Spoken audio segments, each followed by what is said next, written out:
So yeah, I started writing in 2006 when I was in Fargo. I was one of the original 20 writers, and it's been pretty amazing to see it progress. And so I moved to Chicago late 2006, and I got a job downtown in the Loop. And I work in the corner of Randolph and Clark, and the first day I went to work, there was a guy standing there with a couple signs, and maybe a lot of you guys have seen this guy. But he holds two signs. One says, FBI agent Chris Saviano, stop raping my wife. And then the other one says, Mayor Daley, dictator. So for a year and a half, he's out there every morning. By the time I get off the train, and he's there until about 11 a.m. or noon. And since then, I've written the story back in 2008, but since then, during the election, he finally changed the sign to say, President Obama, please save my only children, please. And then now, he has a sign that changes about every 5 days, and it says hunger strike, and it would say hunger strike 61009. And he'd be out there for like 4 days, and he'd disappear, and come back a day later and say hunger strike 61509. And he's been doing this now. And so today I saw hunger strike since 2009 to 2109. So basically this guy's out there every day, he's relentless, and he's just kind of hard to figure out. So this was written March 10th, 2008, and the title is Standing on a Corner Holding Signs About Rape and Dictatorship is Just Another Day at the Office. I admit that the setup is pretty dramatic. A man stands motionless on a street corner in single-digit morning temperatures. He's holding a sign that simultaneously calls the mayor of Chicago a dictator while demanding a certain FBI agent stop raping his wife.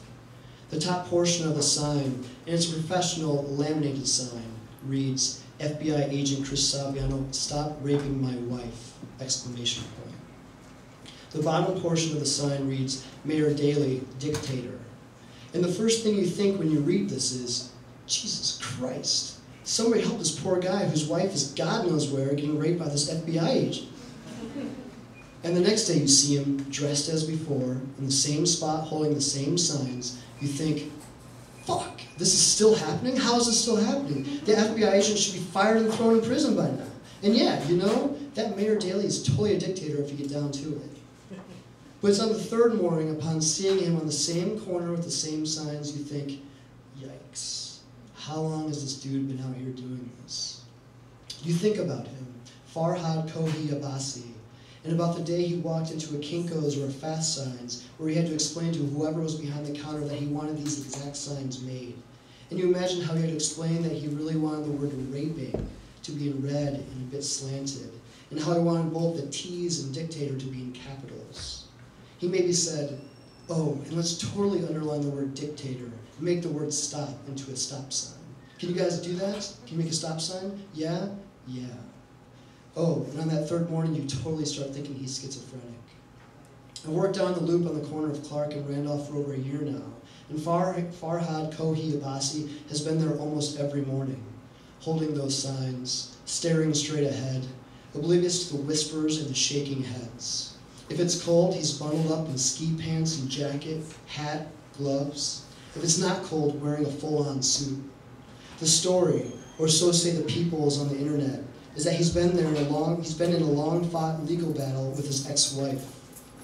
Custody rights, protection orders. He's self-representing himself after his lawyer quit. He's mocking the legal and political systems, standing out there day after day after day, trying to bring awareness to his cause. He's actually been reported to have been seen in DC and New York City with his signs, always keeping the rape one, but substituting the Mayor Daley sign for another one that says, Alberto Gonzalez, outlaw, trial, exclamation points. He's been doing this for years now, and it's a pretty sad sight. But the saddest thing to me is that he's not really helping his cause out there. He doesn't acknowledge those reading his signs. He doesn't try to retell his story, doesn't retell whatever drama has driven him to this. He doesn't ask for donations or pity. He doesn't verbalize his need for help. Doesn't seem to have any other agenda than to stand there every morning with those signs. So, as it appears, Kohi Abbasi gets home every morning headed to the Loop like so many other Chicagoans. He eats his breakfast, drinks his coffee, watches some ESPN or a little Today Show action. While he ties his shoelaces, he flosses, makes sure the cats have food, and then he heads out the door with his briefcase. Just like me, just like you, just another day at the office. But instead of a laptop or some manila folders, Kohi Abasi briefcase holds a collapsible pole and some crazy-ass signs. And like you or me, he's out there doing his thing, speaking as little as possible to those around him, careful not to touch anyone, careful not to be touched. I suppose there's nothing wrong with this, free speech and all that. He's got his agenda like you and I have ours, but my curiosity won't subside. Now my original plan when I finally decided I was going to approach him was to hand him an envelope containing a letter about how I'd like to sit down and hear his story, get an article out of him so he could finally explain himself, an interview for the Chicago Reader maybe. My girlfriend, now wife, said that it was a terrible idea. And after visions of him barking in tongues in my face in front of hundreds of commuters, or another one where he tries to impale me with his collapsible pole, but it keeps, well, collapsing against my sternum, I reluctantly agreed with her. But then I thought I would maybe just start off by saying good morning, or morning, or cold one, eh? For a week or so, breaking down the barrier until we had a real conversation. Then a coffee sit-down. Then I would get a side of the story that unfolds before so many Chicagoans every morning. But that was so hard to do, seeing as how he stands right across the street from my building where coworkers I know and don't know stream past every second.